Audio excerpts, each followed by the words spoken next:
Welcome to Navigating the Vortex, a deep dive, big picture analysis of contemporary geopolitics and geoeconomics.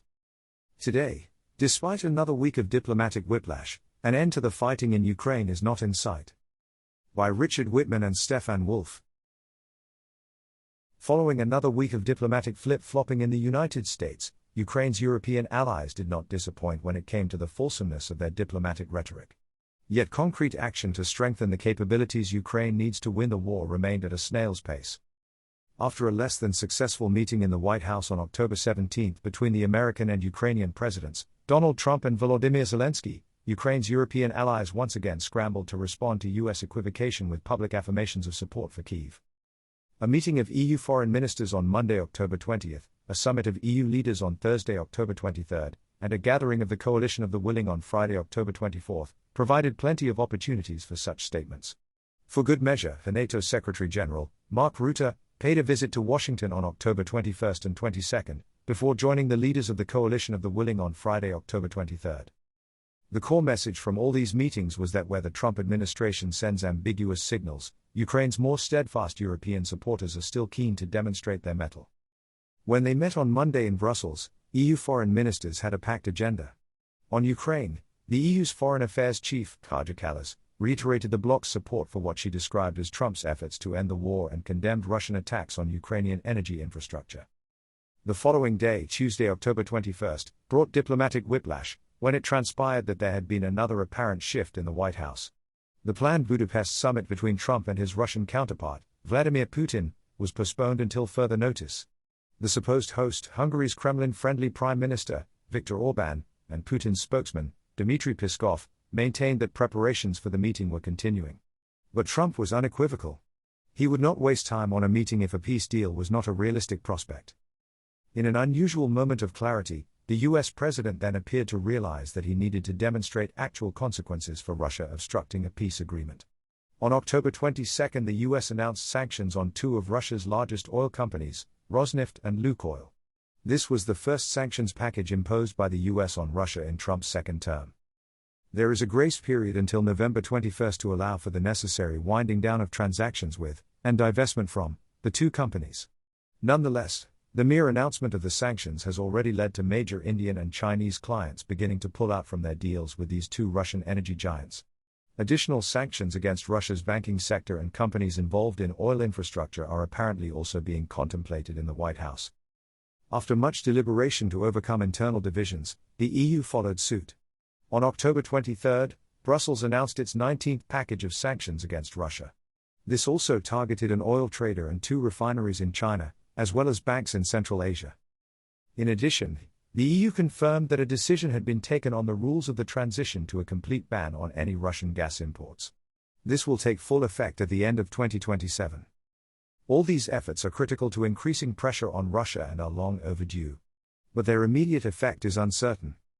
Russia has responded with the usual performative defiance. It has tested a new nuclear-powered missile and carried out a readiness drill for the country's nuclear forces, overseen directly by Putin. With Russia's air and ground wars against Ukraine continuing unabated, the other major challenge for Kyiv's allies is providing assistance. Here, progress has stalled.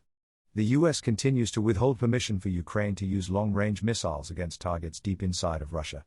The mooted supply of Tomahawk missiles to Ukraine by the US has been scotched. Meeting with leaders of the Coalition of the Willing leaders on Friday, Zelensky kept pressing for deep strike weapons, stressing that when the US threatened to supply Tomahawks to Ukraine, Putin was willing to negotiate. Even more pressing is the issue of how to cover Ukraine's financial needs. Kyiv's most recent estimate of the country's unmet external financing needs for 2026-27 stands at $60 billion. At the European Council meeting on October 23, leaders reiterated their commitment to continue to provide, in coordination with like-minded partners and allies, comprehensive political, financial, economic, humanitarian, military and diplomatic support to Ukraine and its people. However, crucially, no agreement was reached on how the necessary funds would be mobilized. There is strong support for using frozen Russian assets to assist Ukraine, including from the Coalition of the Willing and the US. A proposal to provide Ukraine with a loan secured by these frozen Russian assets has been around for some time. However, the proposal has not yet been finalized due to two major obstacles. The first is Ukraine's refusal to accept EU conditions that while some of the money could be used to buy weapons, none of the funds should be spent on procuring them from the US. The second, and more critical, issue is a demand from Belgium, where most of the frozen Russian assets are held at the Euroclear Securities Depository, for robust guarantees that the burden for any Russian litigation and retaliation be collectively shared by EU members. Despite all the signaling from the EU's leadership in the run-up to last week's gathering in Brussels that these two major obstacles to approving the loan were being overcome, the meeting ended with EU leaders postponing a decision to their next meeting in December. At the end of yet another week of concentrated attention on Russia's war against Ukraine, the outcome was a repetition of recent behavior. The Trump administration flip-flopped and the coalition of the willing produced little more than a statement of intent to continue their support for Ukraine. The track record of Kyiv's European partners to slow-walk the necessary goods for Ukraine's defense continues. There is mounting evidence suggesting that they will not stretch themselves to go beyond securing Ukraine's immediate survival. Unsurprisingly, a credible pathway to ending the war with a just and stable peace is still lacking. A big thank you to all of our readers, listeners, followers and subscribers. Signing up to the newsletter is the best way to make sure you don't miss out on anything, and you'll get our newsletter and podcast delivered straight to your inbox wherever you are in the world. Importantly, you'll also be able to read the full written version of all of our pieces, which gives all of the background links to the information we cite in case you want to dive deeper and, like us, like to look at primary sources and check your facts. You can register for free at navigatingthevortex.com. You can also subscribe for subscriber-only access to comments and chats and other special subscriber-only benefits. You can find all these details in the podcast show notes as well. We hope you'll share Navigating the Vortex with anyone you think might find it of interest. If you like the show, please consider rating and reviewing us on Apple Podcasts or wherever you are listening.